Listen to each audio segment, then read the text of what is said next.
محمد رسول الله محمد حبيب الله محمد نبي الله محمد صفي الله محمد رسول الله محمد حبيب الله محمد نبي الله محمد صفي الله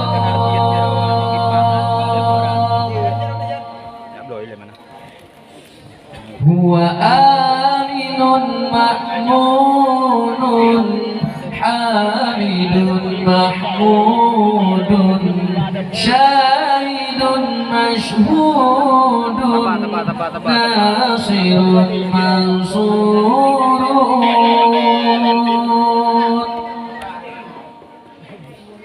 محمد نور سرج منير محمد بشير منذر نذير محمد ولي قوي أمين محمد حفي عفو كريم محمد مصطفى محمد مجتبى محمد منتقى محمد هادي الهدى محمد مصطفى محمد مجتبى محمد منتقى محمد هادي الهدى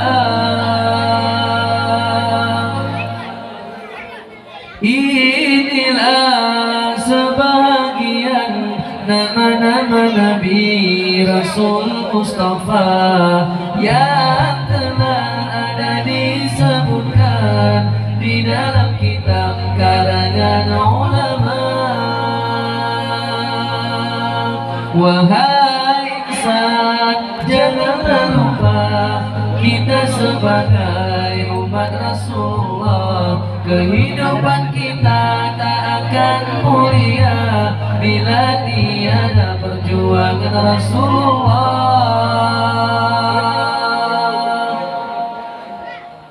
Siapa yang banyak bersolawat, dialah orang yang paling dekat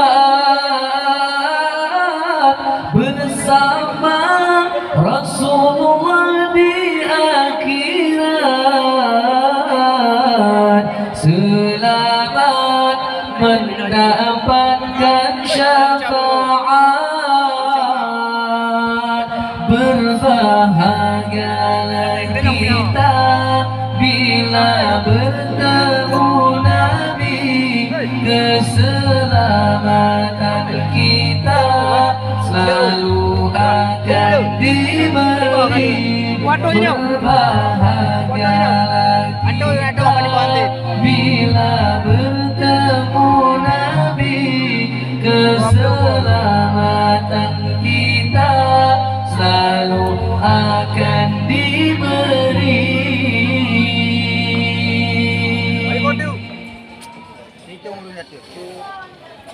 Itu bang, belum apa?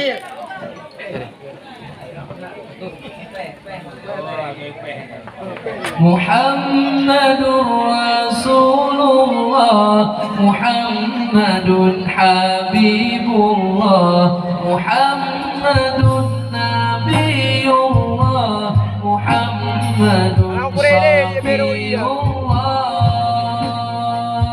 Huwa aminun ma'munun Hamidun mahmudun Syahidun mashhudun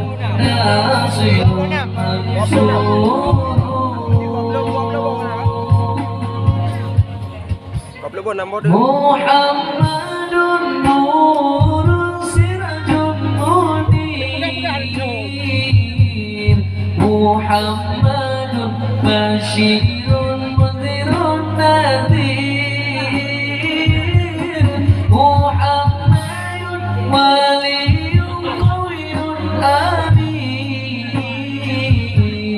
Muhammadun hafiyyun afuwwun karim, Muhammadun Mustafa, Muhammadun Mujtaba, Muhammadun Muttaqa, Muhammadun Hadin Huda, Muhammadun Mustafa, Muhammadun Mujtaba, Muhammadun Muttaqa, Muhammad Hadin Huda. Inilah sebagian nama-nama Nabi Rasul Mustafa yang telah ada disebutkan di dalam kitab karangan ulama. Wahai insan, janganlah lupa kita sebagai umat Rasulullah, kehidupan kita tak akan mulia bila tiada perjuangan Rasulullah. Siapa yang banyak bersalawat, dia adalah orang yang paling dekat bersama Rasulullah di akhirat, selama mendapatkan syafaat. Berbahagialah kita bila bertemu Nabi, keselamatan kita selalu akan diberi. Berbahagialah kita bila bertemu Nabi, keselamatan kita selalu akan diberi. Muhammadur Rasulullah, Muhammadun Habibullah, Muhammadun Nabiullah, Muhammadun Safiyullah, huwa aminun mahmudun, hamidun mahmudun, syahidun mashhudun.